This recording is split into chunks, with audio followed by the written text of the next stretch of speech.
Choose your character.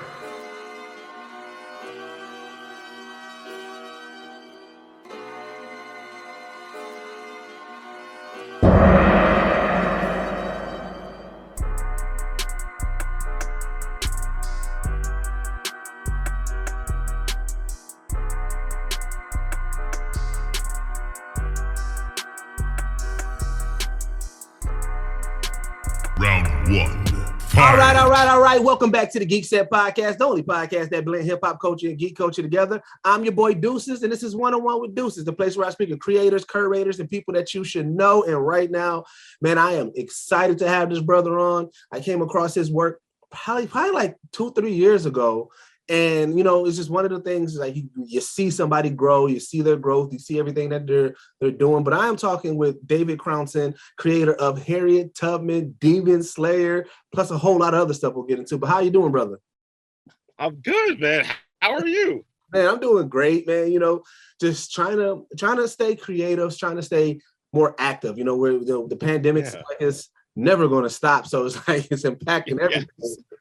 Trying to find some ways to be, you know, to stay productive with the things that we are doing, man.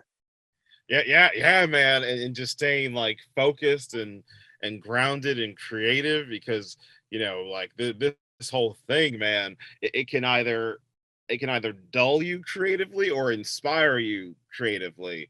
Like thankfully, I got to experience both. At least like there's an eventual dullness and drought, because I you know, right now I'm in this what's it called? I'm in the library, quiet study, and this is where I do all my writing. So just something about being in a library just helps me write, and it makes me feel productive. I suck at writing at home. I can't do it. But like with the pandemic, I was forced to do it. Yeah. So like it was it was an experience. That's definitely like exactly what it is, man. It's like a full experience that you kind of go through. You go, like you said, you go through the spectrum of everything. It's like, oh man, because you know, I think when the pandemic started, everybody had all these hope, like, oh man, you know what? I'm gonna write this many books. I'm gonna do this. I'm gonna play this many games. I'm gonna do all this. And like the first 2 months, it was like, yeah. And then after a while, it was just like, oh man, I really don't want to do anything. yeah, man. And like, but I think that like it just forced me to pay attention more. Yeah. Because it was like, yo, man, it's either you got to sink or swim in this motherfucker. So, but like, even like starting my own like publishing company, because before I was kind of like looking. I had meetings with different publishers in 2020 about publishing my comic, and either they're like, hey, you know, because of the pandemic we don't have distribution stuff really happening right now, or we can't really take a chance on something new, or hey, we'll take you on, but because of the pandemic we're not making as much money, you got to give up this, you got to give up that, you got to water it down like this, and maybe it'll come out in 2022. And this was in 2020, so I was like, I was just really frustrated. I'm like, yeah, I'm gonna start my own company, damn it. And that happened, and that came out of 2020, because I just was with other publishers, not to like disrespect them, it just didn't fit how I was trying to run it. You know, now I can say, yo, I'm gonna release Harriet Tubman Demon Slayer on Juneteenth. And to explain that to like a white publisher, why I want the comic to come out on June 19th, they were just like, what is Juneteenth, David? What is that? What is that? And David, this is ridiculous. Juneteenth is a Saturday. We're not releasing the comic on that day. And I'm like, no, because like I'm like, yo, look it up, history. And then they felt really shitty and bad when they looked up like why. I was like, oh, that's why he wanted to look oh no. And I'm like, I'm tired of this. I'm gonna start my own thing and work from there. And not even a year of having the publishing company, and we got a TV deal. Right. with Prentice Penny, who produces and writes my favorite TV show. But so hold on, I don't want to jump too far into that because I do want to ask. I want to dive deep into that. But I, staying on the pandemic and just real quick, with that, I think that that's also the great thing that came out of the pandemic for people like you, where you know the vision and you have the ideas on what you want to do. It did show you kind of forced you to be like, you know what? I can do this myself so that way I can do it the way that I want to. Because like you saw a lot of people come out of that pandemic, like that, a lot of creative people. Same thing, like I started interviewing people, during the pandemic. Same thing. I said, you know what? I don't want my podcast to fall by the wayside. So I want to interview people. But then I was like, but I don't want it to just be the Zoom black bars. So I created the overlay. So maybe that way it looked like something. It didn't look like the same. And it started picking up and picking up and picking up. And then, like I started getting people like I interviewed Jay Ellis.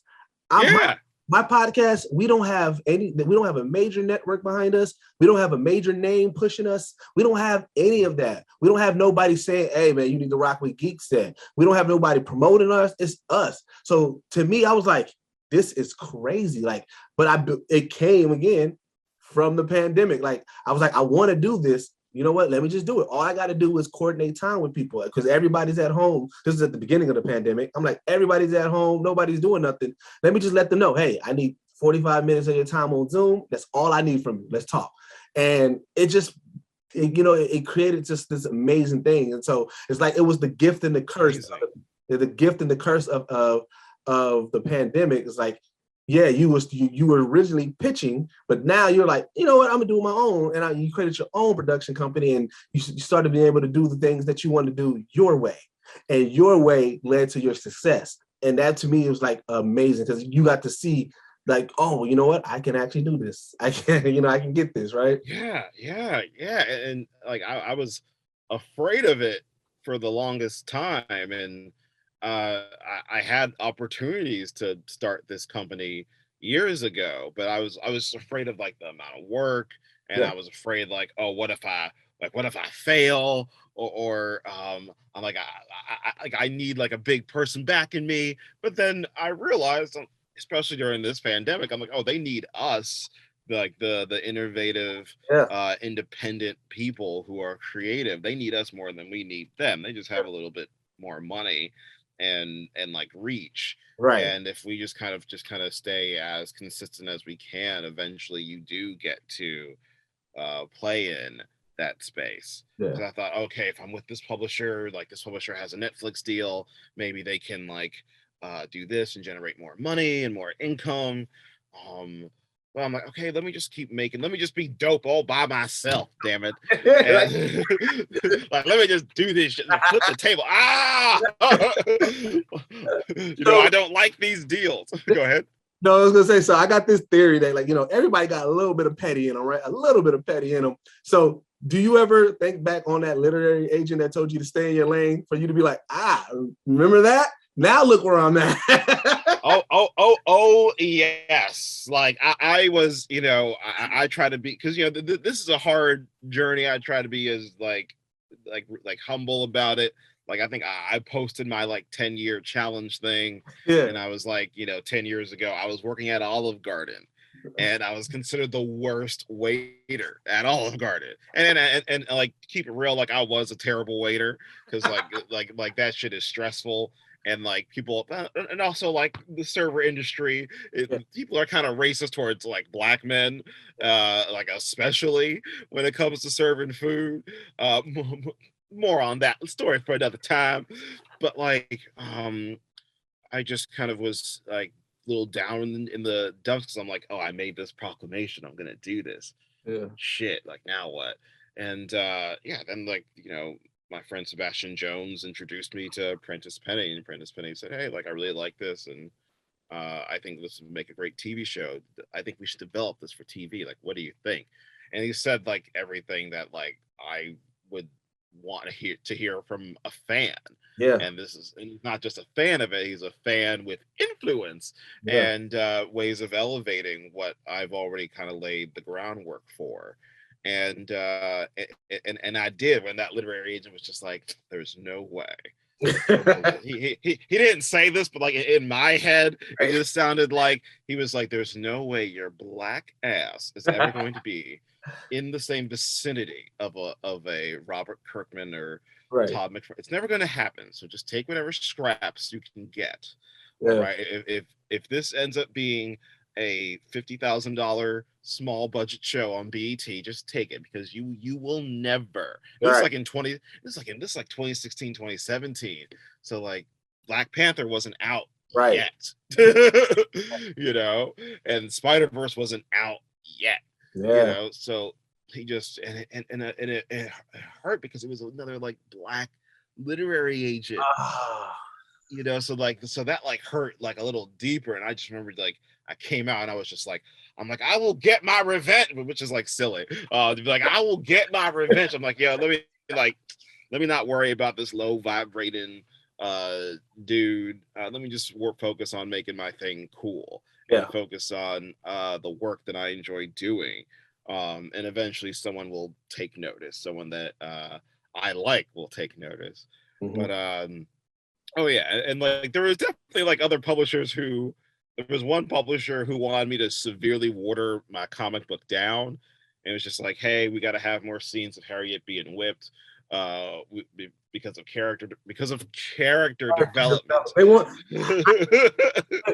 but you know, I love, like, you know, the way that you explained the response to it. You was like, we've seen that so many times, because that's what everybody's upset about in general when it comes down to those slave movies. Is like, we've seen it so many times. Hell, some of our fucking family members went through that. That's their actual experience. We don't want to always portray that, but this is where I'm on our podcast and on our platform, we make sure that we give people their flowers, right? And I want to make sure I give your flowers on this, because I think that one of the things that I loved about Harriet Tubman Demon Slayer is that it's such a far out concept. And to me, I always said, white people, they can put out a movie that makes no sense about anything. They have the opportunity of having to be able to do something that's just like, what?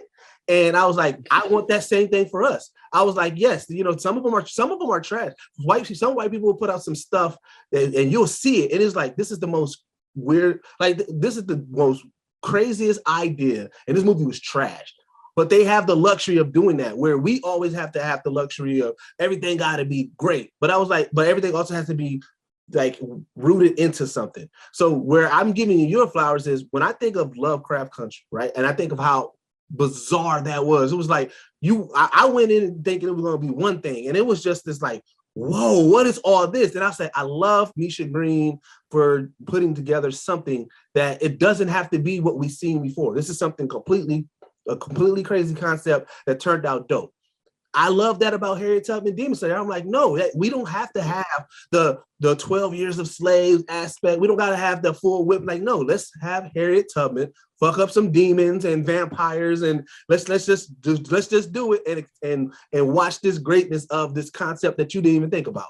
And I love that, and because I think that we as Black people need to have those moments to be able to stretch our creativity and do that. And you are contributing to that a whole lot. So I want to make sure that you know that is appreciated within the Black community, Blerd community. Man, we thank you for that, for real.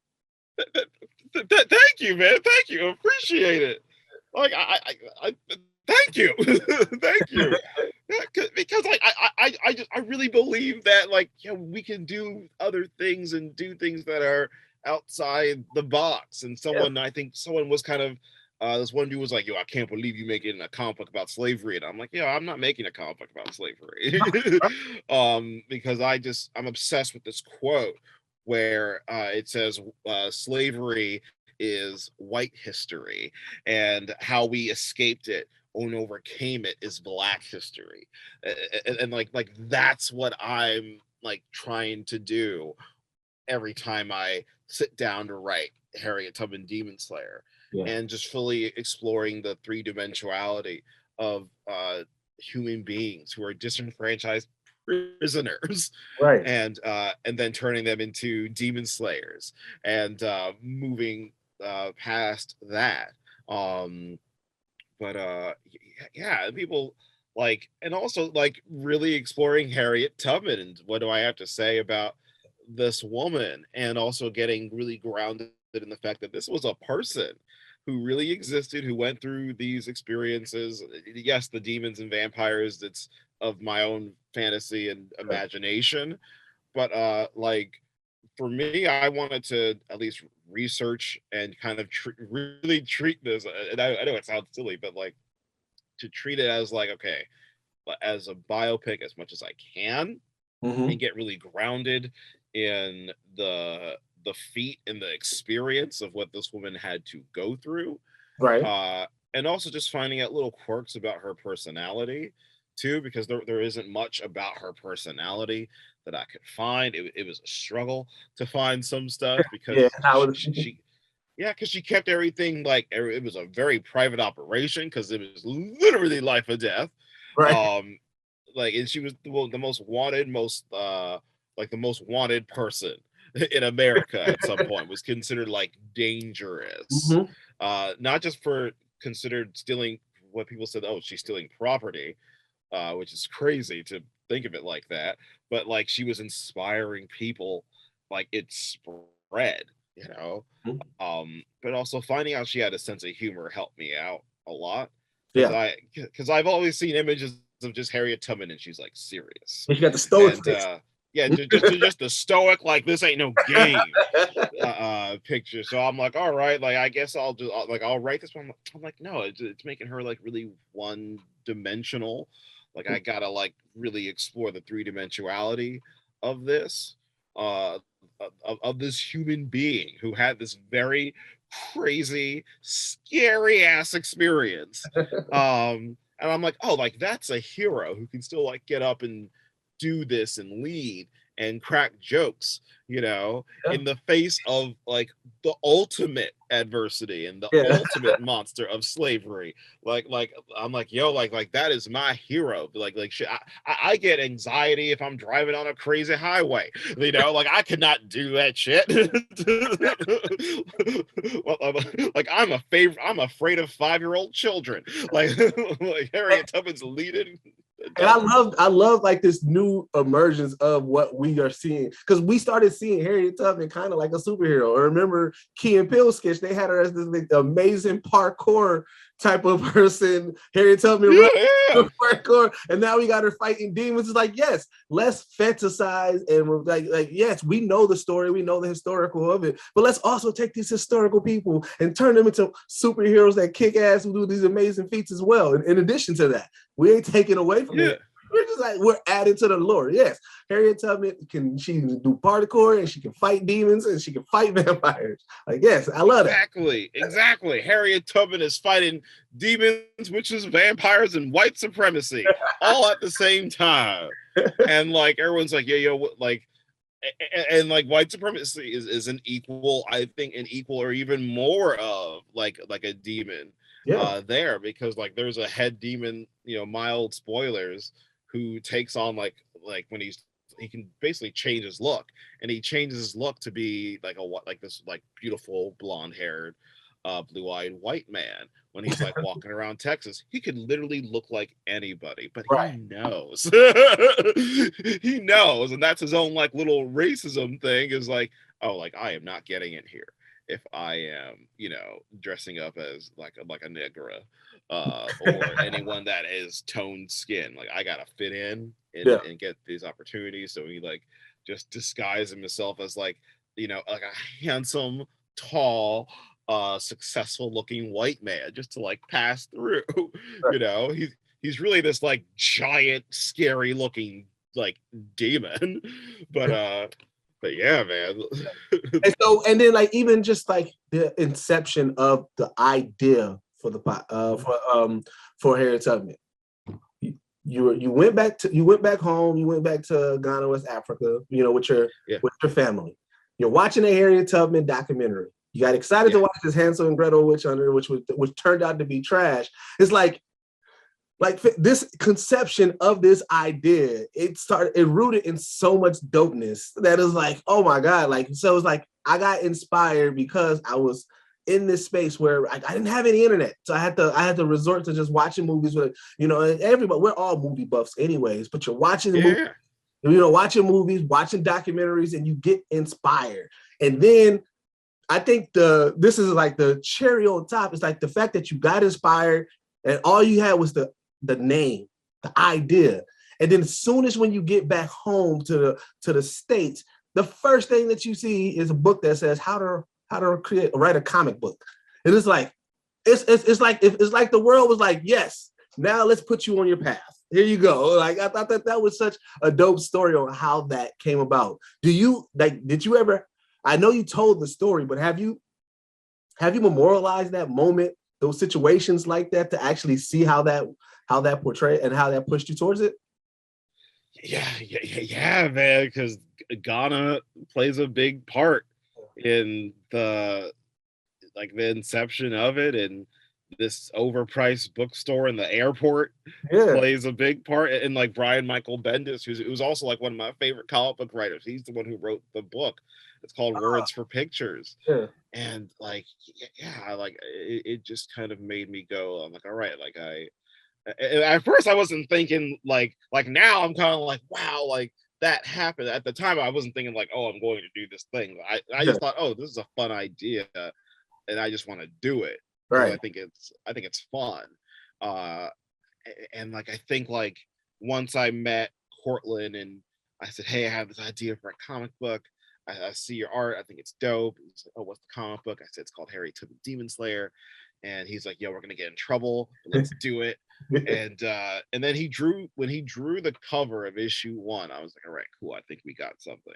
Right. And then we posted it and it went viral. Like it was everywhere. Yeah. Like black people got mad at first, and not because at the time we hadn't seen like media, like new media, like definitive new media of Harriet Tubman. I think the only thing we had, which something I love this. It was Drunk History. Oh yeah. With Octavia Spencer. I love Drunk History. Yeah, me too. I think it's great. But like, I think that was the only thing. I think there was another movie, like a suffragette movie about Harriet Tubman when she was older with Cicely Tyson that came out like way back in like the late 1970s, and there wasn't really anything like with Harriet Tubman that you could find anywhere. Yeah, like I just remember what's it called? The only thing that was out that went viral with Harriet Tubman's name on it, and it was done by Russell Simmons. It was like it was a porn. Like it was a porn. It was a porn about Harriet Tubman and a white slaver, and I was like, "What is happening?" So, like, what are you doing? Like all that money, and you made like a Harriet Tubman porn. I was like, "What is going on?" So I think they were coming off of that being in the media, so people were very rightfully so protective. Like, yo, what's he doing? But I'm like, hey, it's Harriet Tubman Demon Slayer, not Harriet Tubman twerking on ice or something like that. So I just wanted. Go ahead. I was going to say a funny connection that I have with you, and I think, as a matter of fact, now I remember how I did get introduced to you. So I also do music, and I did a song called "Run of Harriet," right? And I did an animated video. The idea of this video, and it's out there. If anybody wants to watch the video, to search "Young Deuces Run of Harriet." It's a music video. So the idea that I had, I was thinking, it's funny. It's like it's taking the parkour idea that Key and Peele did, but kind of stretching it. I was like, when Harriet Tubman was freeing the slaves, and, that was a lot of running, a lot of things that got to go. So I was thinking, I was like, in today's world, when people work out and run, they listen to music. So I was like, I was like, this is my idea. I said, Harriet Tubman is going to be she's going to be going on a run, but her run and her mission is going to be to wake up the people at that time that was like Black people who were going against us, right? Who were saying things that were detrimental to us or harming us, right? But I was like, but she has to have the music. So it's like, it starts off with an iPad. You see like all these Black songs, like King Kunta by Kendrick Lamar, like all this. And she's going in and she goes to my song. She puts her her AirPods in and she just sprints. And then the first person she runs into is Stacey Dash. she sprays her with some woke juice. Like, I went full comedy with it. So she has like a water gun full of woke juice. She sprays her with some woke juice. Then Stacey Dash becomes woke, and now she's running with Harriet Tubman. Then they run into Ben Carson. Same thing. Spray him with some woke juice. Now he becomes part of the. They run into Floyd Mayweather coming out of the Gucci store. So this is, remember when the Gucci had that turtleneck that looked like, blackface. So and Floyd Mayweather was like, I don't got a problem with it. So I had him coming out the Gucci store getting that. She sprays him with the woke juice, and then it ends with them standing in front of the White House, and you see Kanye West and Donald Trump hiding, looking out the curtains, and then you just see Harriet Tubman jump over the gate very high, going to get, and that's how it ends. But it was like, when I was doing my research of trying to figure out who I can send it to so I can try to promote it, I think that's when you were promoting Harriet Tubman Demon Slayer as well. And I was like, and I was like, what is this? And that's how I got introduced to who you were, because then I was like, okay, I need to follow this journey at this point and see where this goes, because this is amazing. So yeah, that's how I got introduced to your music. I mean, to your property and everything like that. What the hell?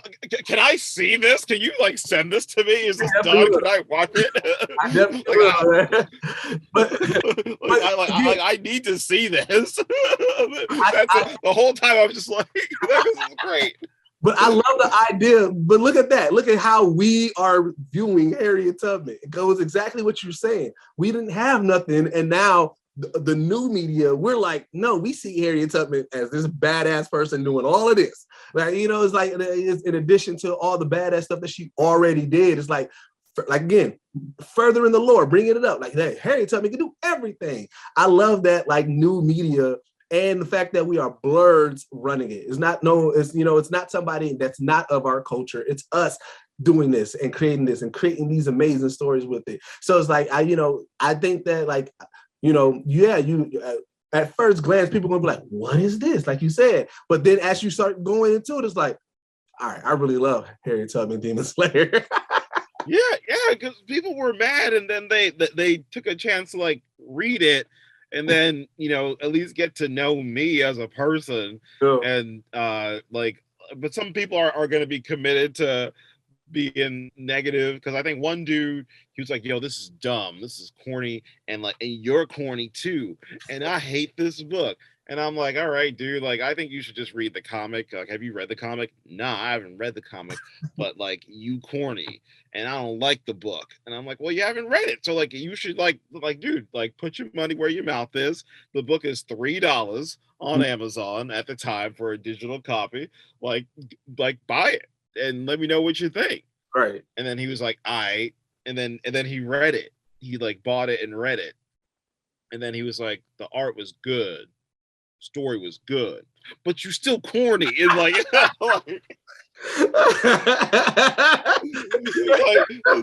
no matter what, the homie was like committed to that, So I just was like, yeah, you just got to make your art and make it, because like but the great thing is majority people are gonna be like, yo, I see what this is dope. The 7% or 5% will be like, hey, yo, I don't like this, right, because of A, B, and C, right. Or I had this similar idea, but I just didn't feel like doing it. To your point of new media, though, one of the things that I love about my platform that I get to do is talk to creative people like you, right? Because I also talk to, I don't know if you remember last year when they had these swagged out Lion King. I talked to, you know what I'm saying? So I end up talking to the creator of that. I talked to Justin Richburg, who's always putting out stuff that people are like, you know what I'm saying? I talked to, I don't know if you remember, like, I think it was last year as well. There was this creator, he created these anime style versions of fast food restaurants, and they called it fast food. It was like Wendy's, but Wendy's was like badass, looking like an anime. Yeah. Talk to him. So it's like, I like to talk to the people behind the scenes, the writers, because it's like hearing how your guys' brain thinks.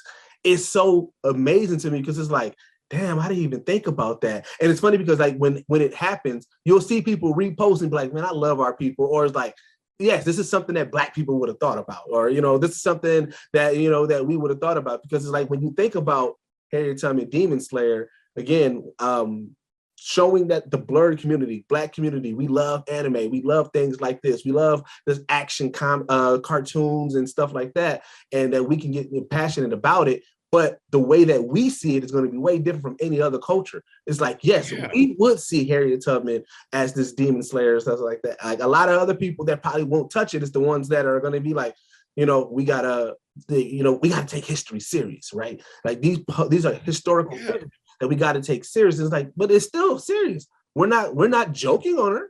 We're not making her look a fool. We're making her look, making her badass. We're taking two of our love, the love for our public figures and our love for comic books, anime, action, and putting it together, and we're making this story what we think it is. And I think that's what I love about that as well, too, man. Thank you, man. Yeah, and to piggyback off of that, like, the Asian community, they do that with their real historical figures and like blow them up and make them superheroes and like mech warrior stars and all that stuff. Like what's it called? Like Empress, I think Vin Chi, who was like this famous like female politician. They I think turned her into like this mech warrior goddess and stuff like that. So, and like, white people straight up made Abraham Lincoln a vampire hunter, and like there was no like that same energy of like, hey, this is Abraham Lincoln, you must make it serious. How dare? No, like there was none of that. So I'm like, one of their biggest people, Goku is the Monkey King. If you look into the history of the Monkey King in Asian community, that is a historical thing, and they turned it to this actual anime figure that people put at the top. I'm one of them. I like Goku's my top anime character. Super. Everybody wants to go Super Saiyan, and it's like, but like it's like, again, they did it. How come we can't do that? We should be able to do it too.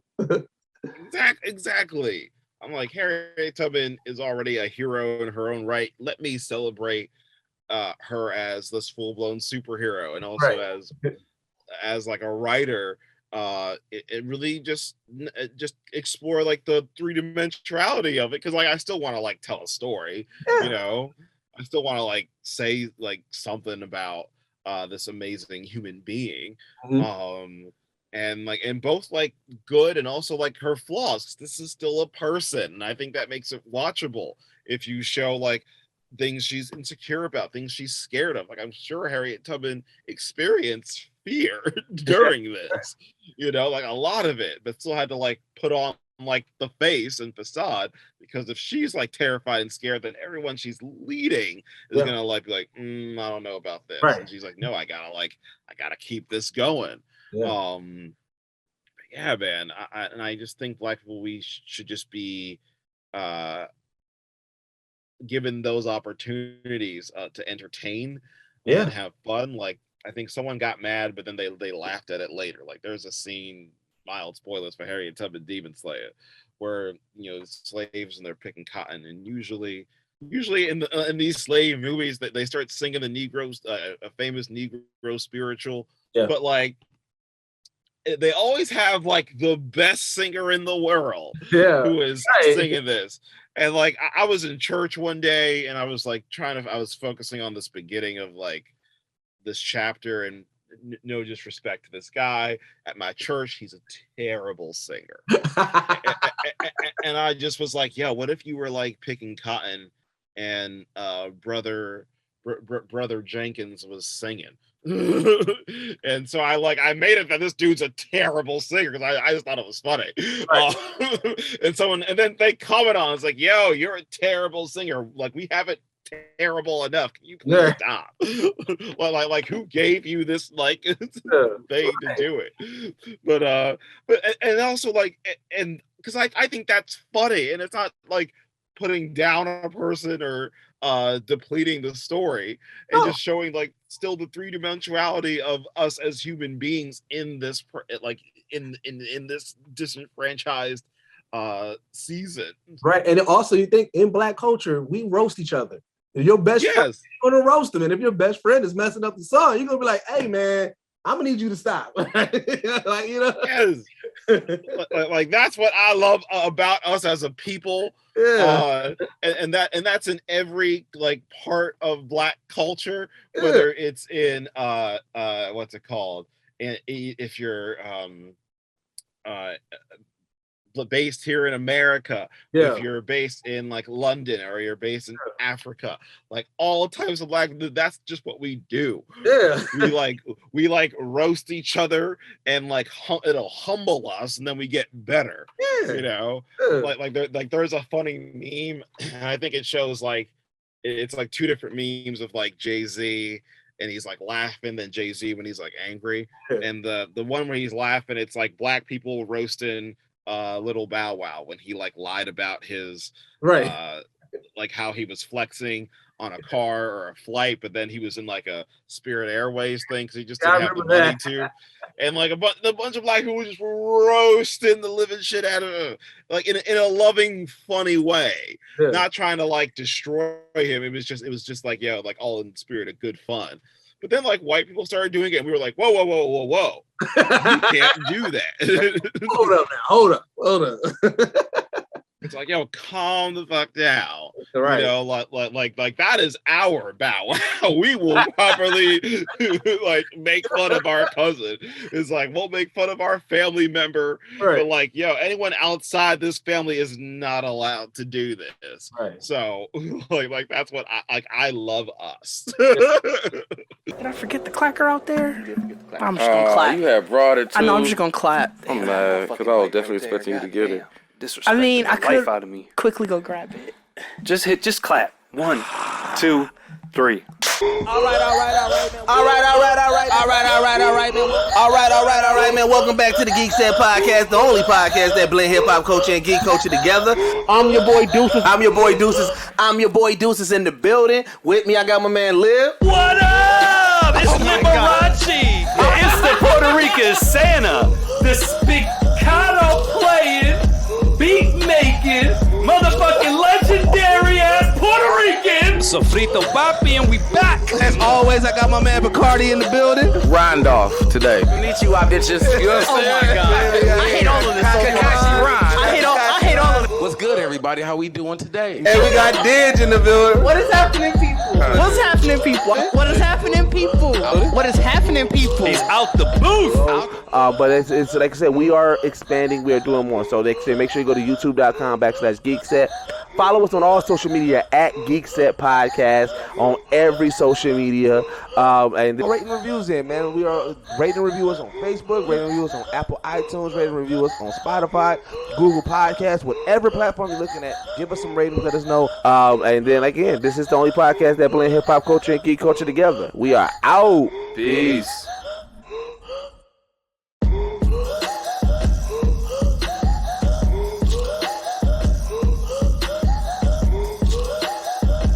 So, going a little bit further into your journey, before I get into that question, I always wonder, has anybody from the Tubman family reached out, or do you know if they are aware of it at all or anything like that? Yeah, yo, I was nervous. I got an email. This is like, I want to say 2019. Mm-hmm.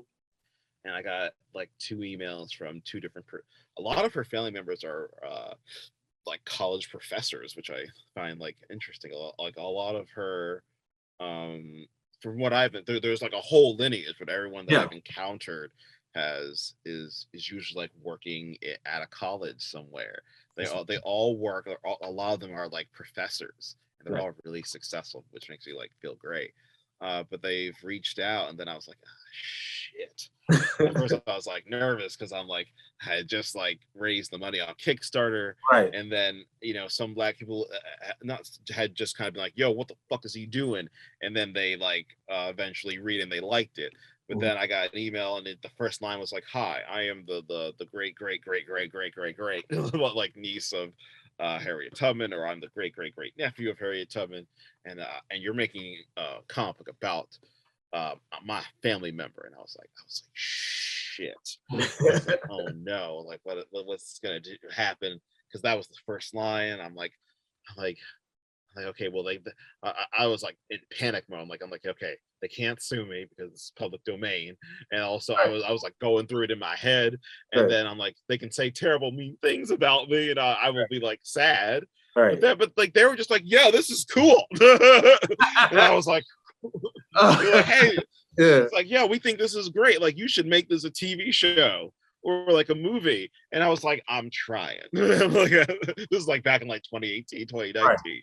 Right. But I'm like, yo, I'm trying, but right now it's a comic book and it's really cool. And they're like, yo, can you like send us like copies of it? And I was like, yeah, sure. I'm like, oh, of course. And I was gonna send it to them for free, but they're like, yo, like we will pay for it. And I was like, okay. I was like, you don't have to pay for it. Right. Like it literally has your name. It literally has your name on it. You don't have to pay for this. And they were just like no, like we want to like support like a Black business, so let us pay for it. So I was like, all right, okay. And they did. And they thankfully they loved every issue that's come out. Mm-hmm. And their favorite issue is always like the newest issue, right? And they've just been like excited about what's happening now with it. Mm-hmm. And they also like that I've taken this seriously. Though like, yes, I want to, it's a big like fantasy story thing, but I want to like make it good. I don't want to I don't want to just like fart an issue out or something like that. I want I want this to be great.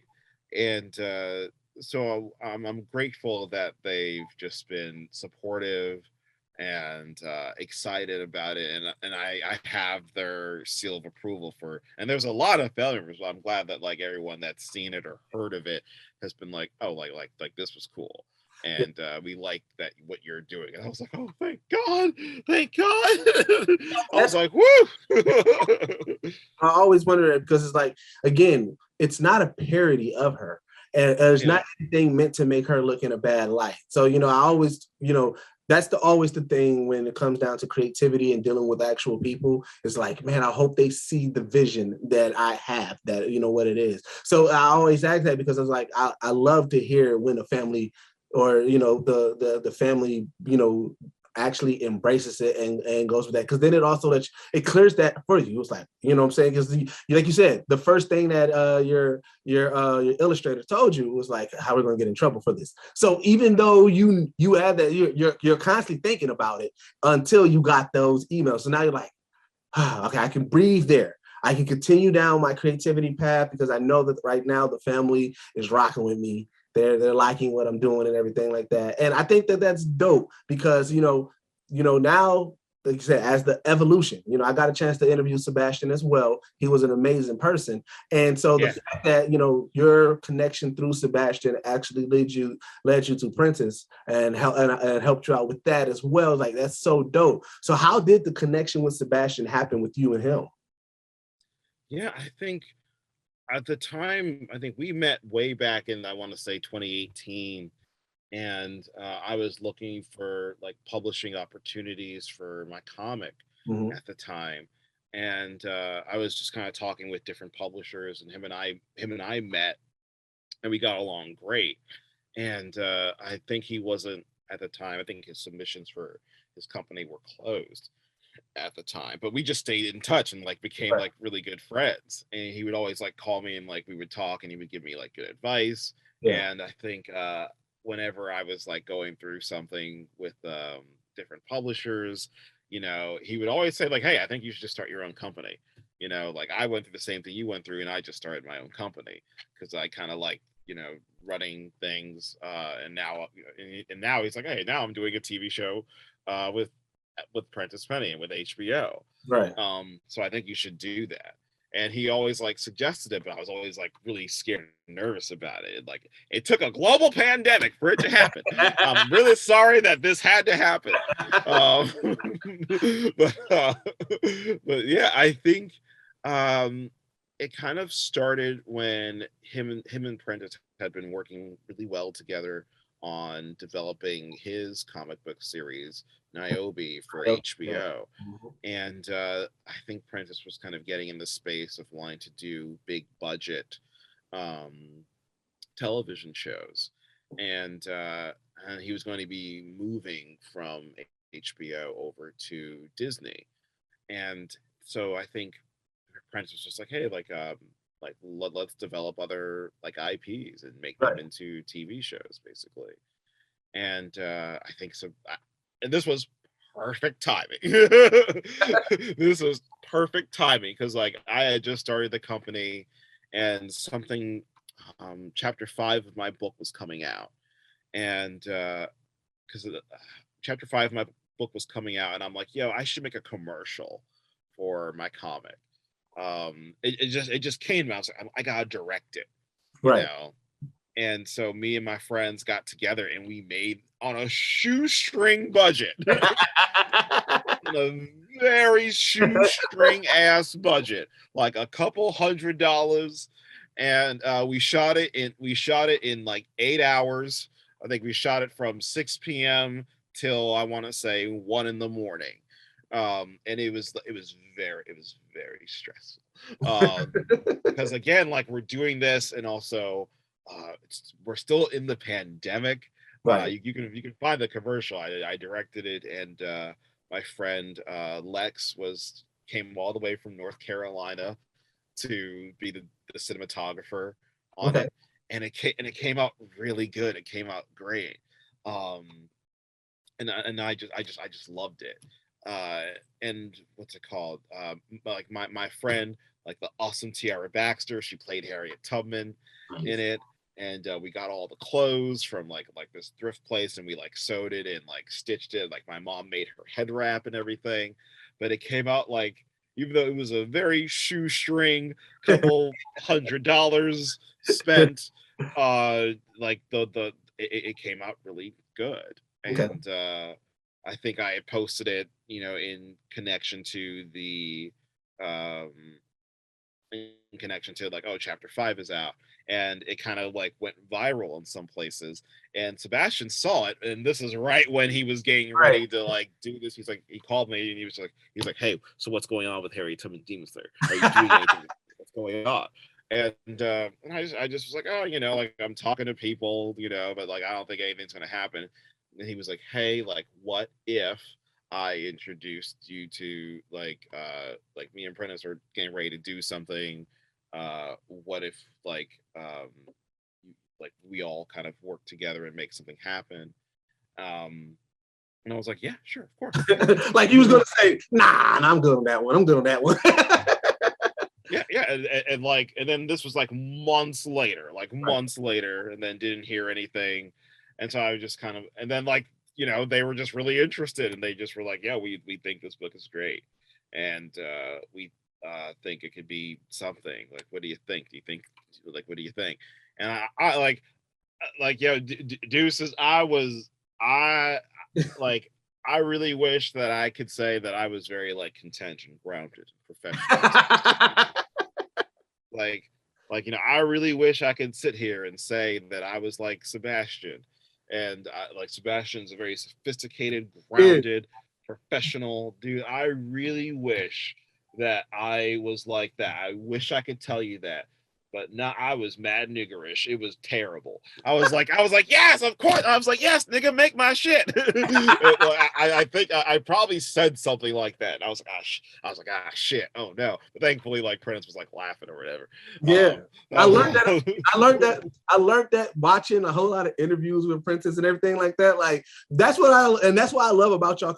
I'm calling y'all a collective right now, but like, because Prentice is like that. Prentice is like the middle between you and Sebastian as far as how he is, because he can be like, yeah, nigga, but then he can be very stoic and everything like that, right? So yeah. You and Sebastian, like he's like y'all built like this trifecta, but like y'all like so much.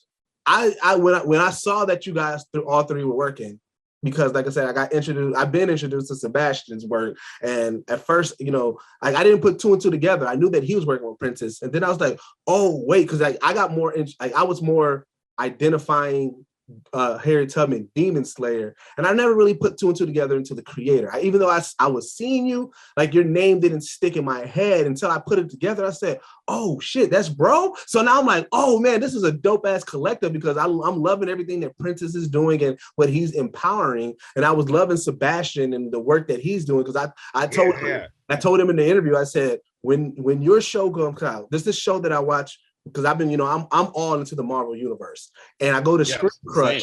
I go to Screen Crush after every movie or episode of a show and watch Ryan Airy. He does his like 55 things you missed, and I was like, because I'm such a fan of Niobe and everything like that, I said I'm going to do those videos for you. I want to do because all his comics have like callbacks to other stuff and everything that within his comics as well. I was like, I'm going to do that to you. So then after I saw that, I said, you know what? Boom, these are the two, because I'm letting you know now that I'm going to do it for Harriet Tubman Demon Slayer. And when you do the episodes, I'm going to do the recaps of this is 55 things that you missed, because like you said, with Harriet Tubman Demon Slayer, you do go into some history as well, and then you go into just your fantasy and everything else that's with it. So there's going to be Easter eggs in your show as well that people are like, oh, you may have missed this. You may have missed why this was important, or why he did this, or why this was in this episode. So those I'm giving you the same commitment that I gave Sebastian. For y'all shows, I am going to be the one that does the breakdowns of this is what you missed in this episode. This is going to be content that I'm going to be doing, because once I'm in, and I'm fully supportive of what all three of you guys are doing, and I love it. But I wanted to let you know that I love that connection. But yeah, you're going to get more content from me and Geekset on what you are doing, just so you know that. Yes. Just for that, man, I'm gonna make sure to put like 108. I'm like, I'm gonna be in that writer's room, be like, we gotta do this for my boy, because like that content gotta be rolling. So we gotta like have this here and this here. We're gonna have 100. It's gonna be 108 things that you miss. I'm gonna be blatant in a very subtle way, because in a subtle way, because in the comic there's little like callbacks and things that I hope when the process of we're getting ready to start it soon, actually, with making the show, like there was a bunch of like little even 90s callbacks. In the first issue there's a vampire named Roger that Harriet kills, and before she kills him, she's like, "Go home, Roger," and I'm just like, right. I was like, we got that sister thing, and I'm glad like later on people caught it. They're like, "Wait, is that a sister reference?" And they're like only black people caught it. Black people caught it first. I was like, good. I'm like, good. Try to put some references here and there. Well, I'm still telling the story. That's definitely exactly what I'm talking about. Those moments, like I said, I'm gonna be that one that points it out for people. Like, hey, you may or not remember this. I know my black folks do, but we do. But I also wanted to ask you, because I know that the very, very first comic that you got was Death of Superman. Do you still have that original first comic, or did you have to rewrite it? Yeah. I still have it. It's in my dresser drawer somewhere, and it is torn to pieces.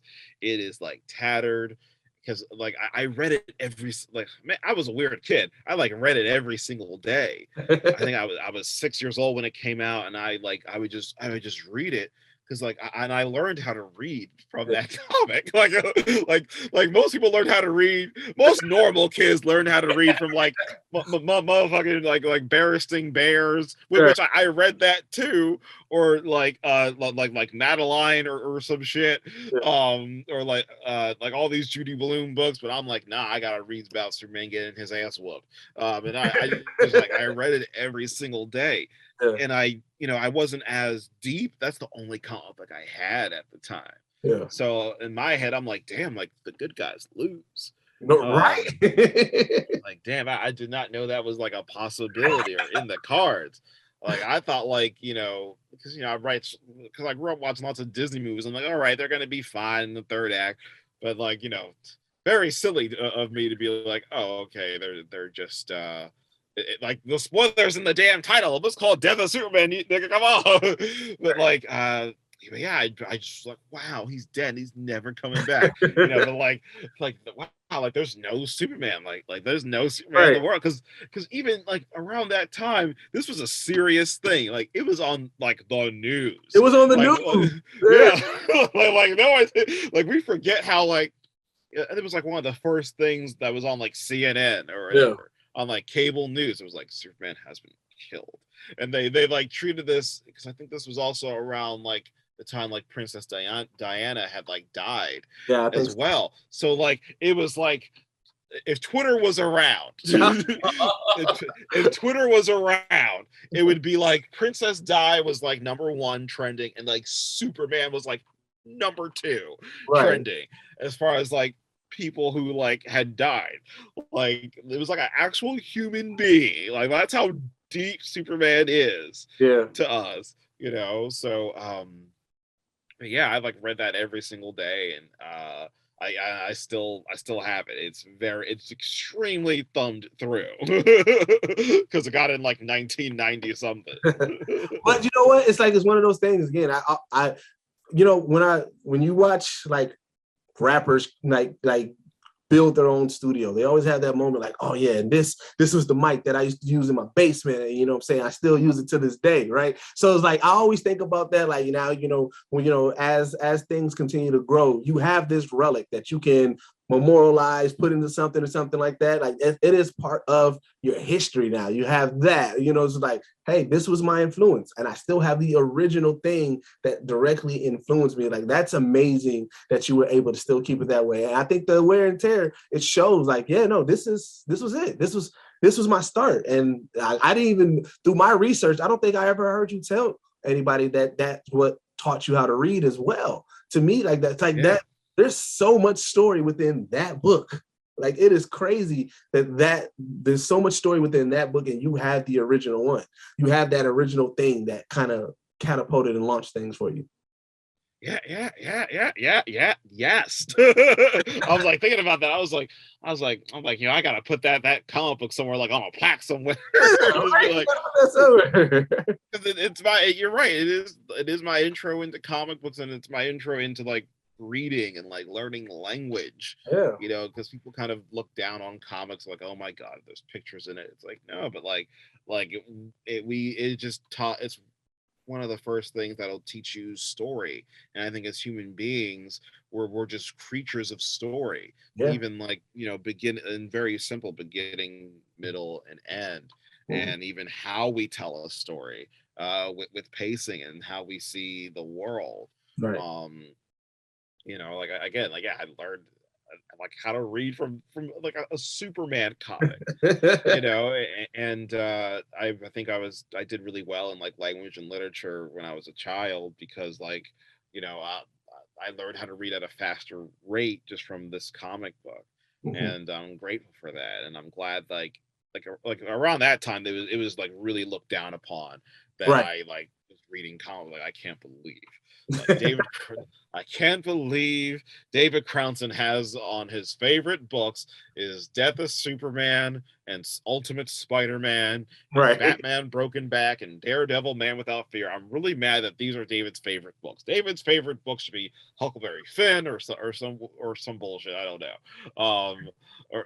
Or this new thing called Harry Potter that's coming out right now. Like that should be on David's favorite book. Why is he reading comic books? Why isn't he reading real books? Like that was always like said to me from teachers. But I'm glad it's being celebrated now, you know. And comic books are even keeping like bookstores and like libraries alive right now. You know, like I go to like a Barnes and Noble, or I go to a what's it called?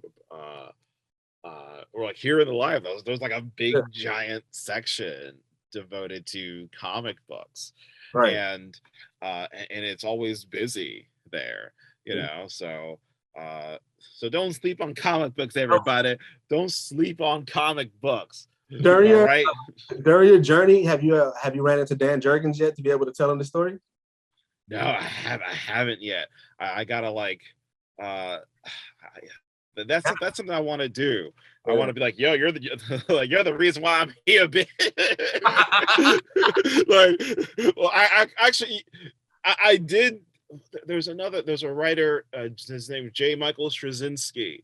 He's one of my favorite writers. He wrote like some of my favorite Spider-Man books, and he wrote this comic book about Peter Parker becoming a high school science teacher, which I think is like genius. Right. But like, I'm a big Marvel head, and I always hated that Peter Parker. They did the storyline in the comics where Peter Parker basically just becomes Tony Stark, and he starts his own company, and he makes like Spider-Man smart fabric armored suits, and I'm like, no, Peter, this is not the character. This is Tony Stark. Like, what are y'all doing? And they're like giving him like a car, like a spider bike, and a spider cave, and I'm like, no, that's Batman. This is not the dude. I think I remember that run. Yeah. Yeah, man, like I didn't like it just because like it's not for me. It's not who I like see the character to be, and building on the foundation of like what Stan Lee, Steve Ditko, and all these other people have been doing over the years. And like, I just love that he made Peter Parker he was still in high school, but he's a high school science teacher.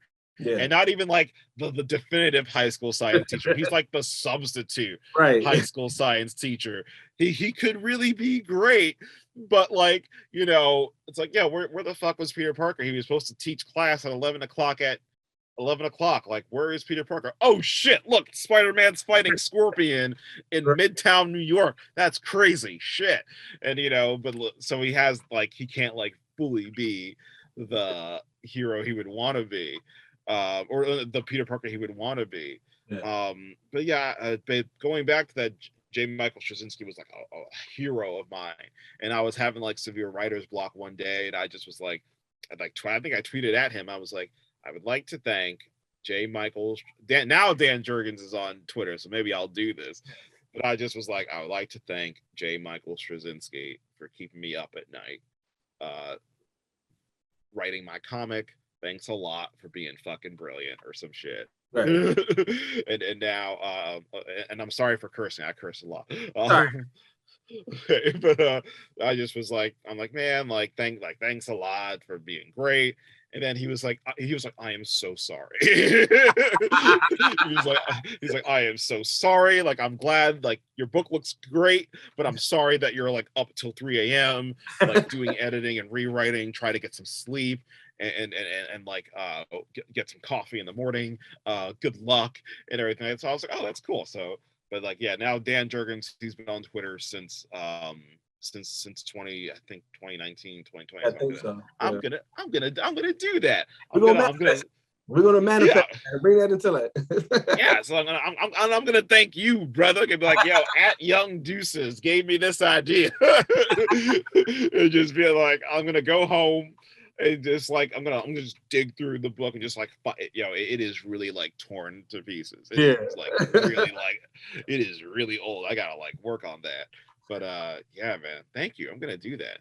Definitely. I love when connections happen, when things gonna happen and can come full circle. To me, that's really, really dope.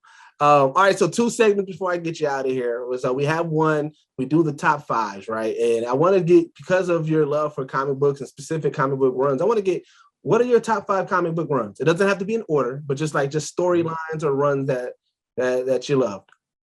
I really love Brian Michael Bendis, Ultimate Spider-Man. Okay. I really like Spider-Man, everybody who's listening to this.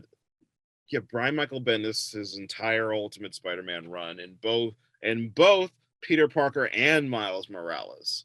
I think that's my number one like long form story, because that's like 13 years of story, and then rebooting it with a whole new Spider-Man and still keeping it that awesome for another like 7 years. Yeah, like that's some dope shit to do.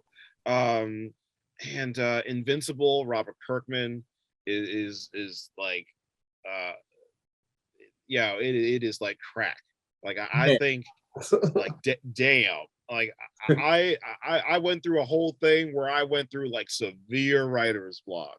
I want to say like in 2018, and I binge read the entire Invincible series in like one summer. I think, and it would have been faster, but like it took a long time. I ordered it from this library, and it took a long time for the no disrespect to this library, they're great, but it took them a long time to, because they had it out of order. They had volume 1 and they had volume 8, and I'm like, yo, what are y'all doing?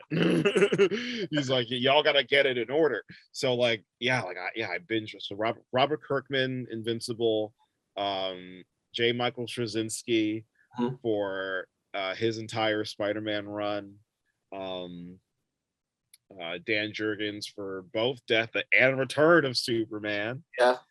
And what else? There's a lot of great ones. Brian Michael Bendis again, but for his Daredevil run.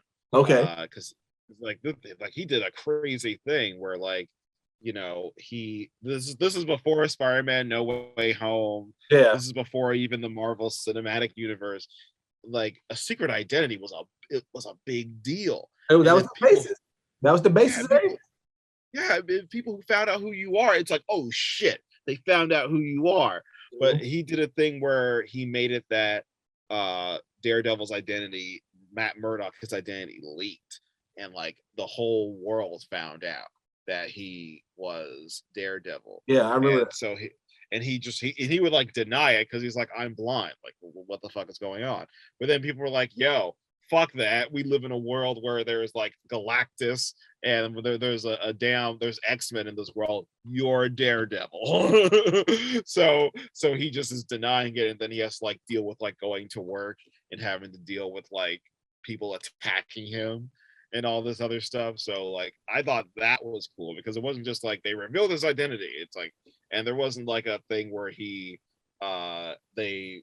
retconned it. It kept going for like another like 3 years, and it turns into like, oh, it's just like a rumored controversy thing. People think I'm Daredevil. I don't know why.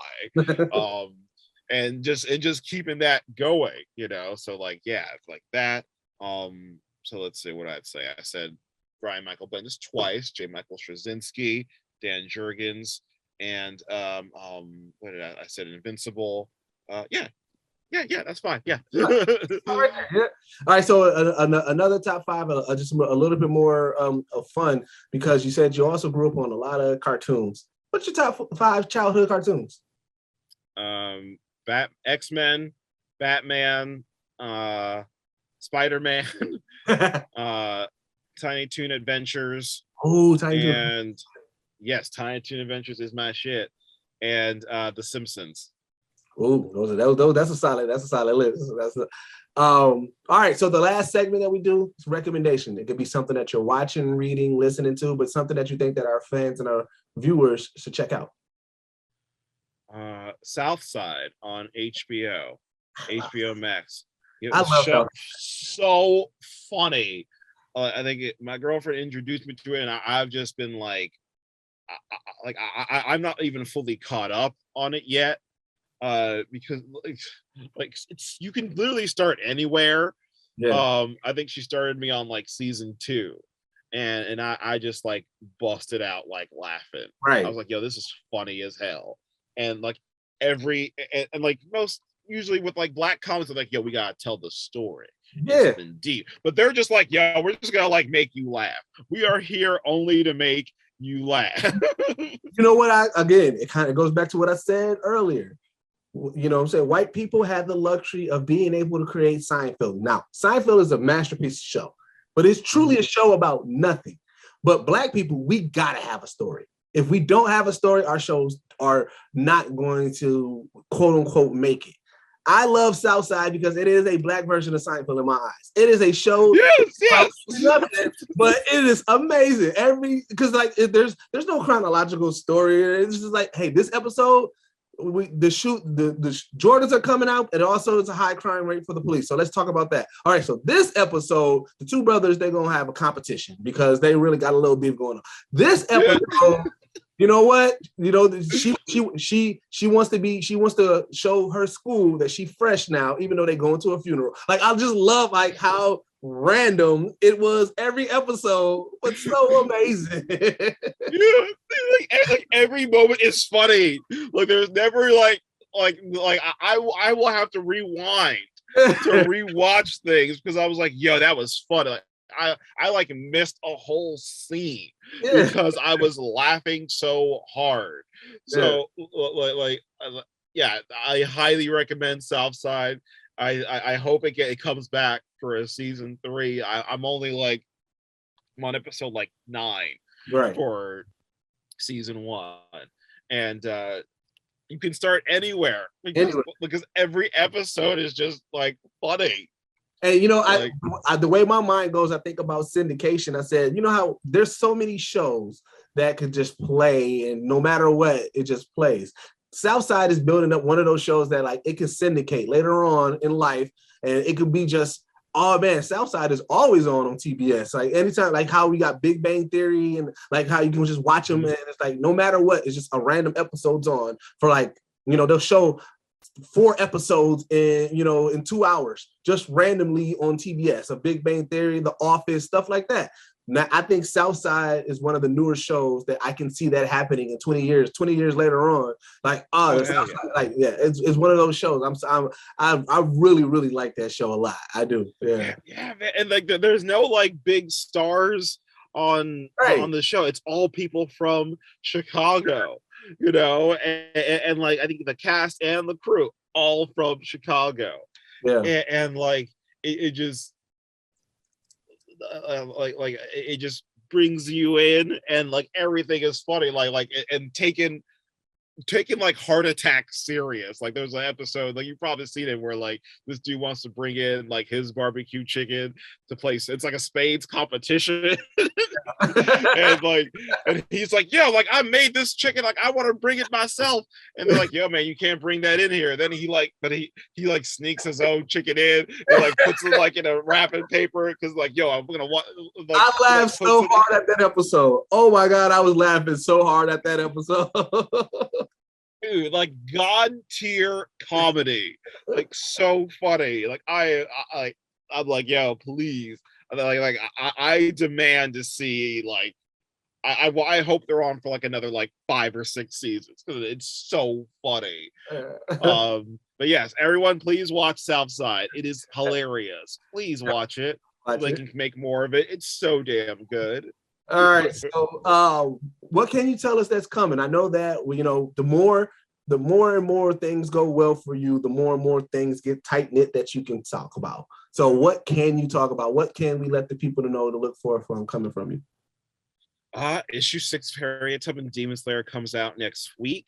And then the graphic novel collection of Harriet Tubman Demon Slayer issues 1 through 6 will come out in February. And then also in February is going to come out Nightmare in Newark, which is a horror comedy that I've been working on and developing. We're gonna drop like a Kickstarter of it, and it's basically just about a girl who's coming out to her family, and she has lots of anxiety about coming out to her family.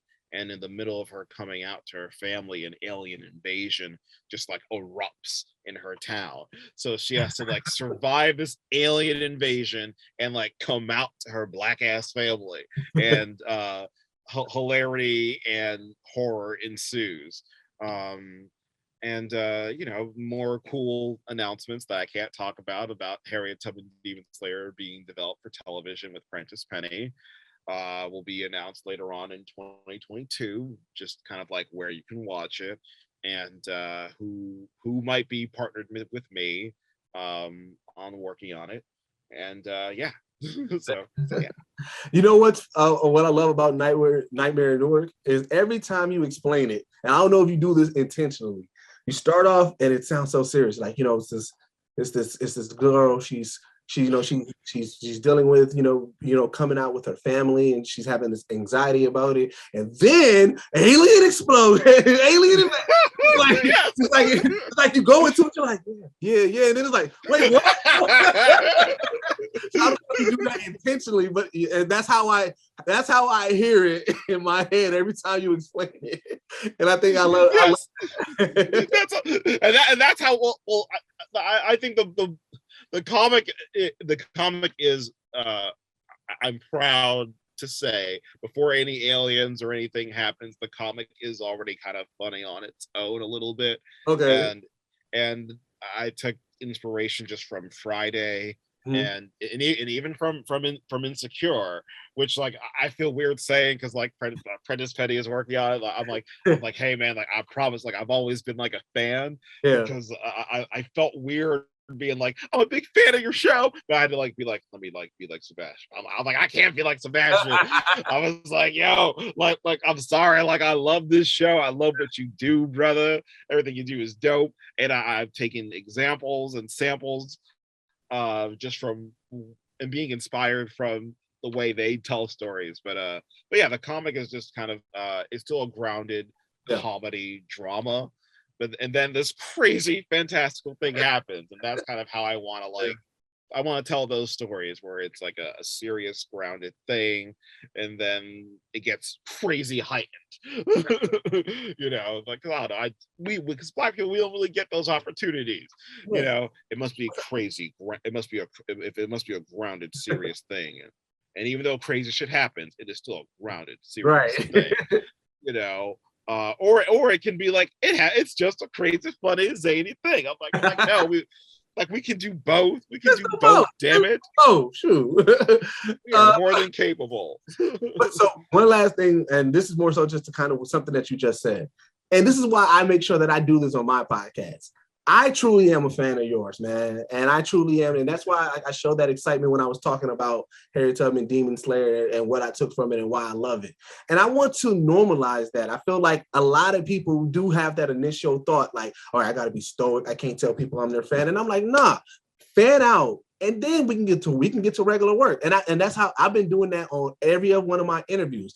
Everybody that I interview, again, the one thing I love about being able to run this myself is that, you know what, I'm only choosing people that I'm fan of that I can have an in-depth conversation about, but I can let them know in that moment that I am a huge fan of yours. I like this from you. I like this from you. I mean, we didn't even get a chance to go into your acting and everything, but again, you're always welcome to come back. But it's just like, there's certain things that I know about certain people. And I said, but every time they get on interviews, everybody always wants to keep it business. And I'm like, no, let me fan out for a moment. You know what I'm saying? When I was talking with Sebastian, I'm like, bro, you are Stranger Comics. Like this is your like, no, I am a fan. I do love this. I need you to know how much I love this. You know, and I do that with everybody because I'm like, yes, y'all need to be celebrated not only when something happens or not only when, you know, knock on wood that you're no longer with us. No, I'm celebrating you now. I'm going to let you know. And now, let's get into some fun. Let's talk. You know, it's a normal human